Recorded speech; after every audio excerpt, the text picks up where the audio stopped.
Hello, everyone, and welcome to this edition of Law Talks. I'm Ann Baldwin, joined today by attorney Jared Alfin with the law firm of Hassett and George.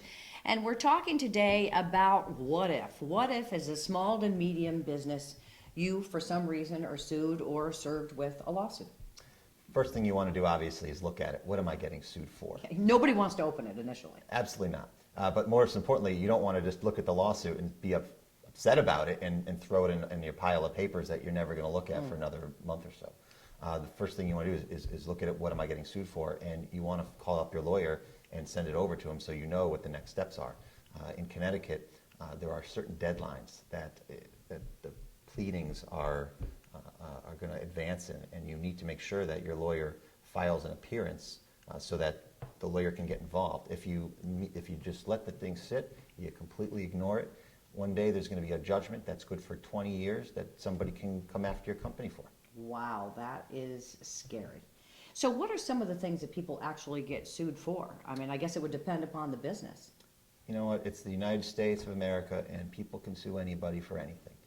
Businesses sue other businesses for breaching contracts, for fraudulent misrepresentation, negligent misrepresentation, for unfair trade practices. You name it, I've seen it.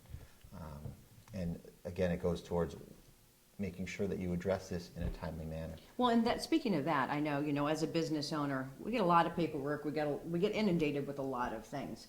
So is there some way you can protect yourself where if it is an important issue or an illegal issue, that it goes to somebody else so that they're kind of a checks and balance on incoming? Absolutely. One of the things you want to do when you set your business up is you want to appoint an agent of service as to the person who's going to receive any notifications of a lawsuit. So an agent of service is actually in the form that you fill out when you actually file with the Secretary of State to form your business. And that person is very important because that's the first person who's going to get notice of a lawsuit. And you want to keep that up to date, I would assume.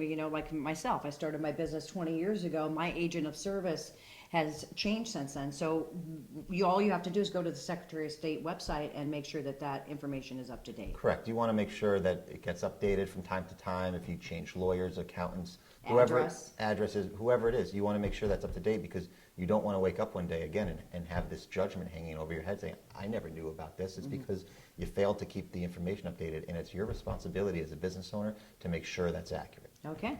Well, attorney Jared Alfin from the law firm of Hassett and George, thank you very much for that useful information. And if you'd like additional information on this topic or any other legal topic, you can go to the website at hgesq.com. Thank you again for watching this edition of Law Talks.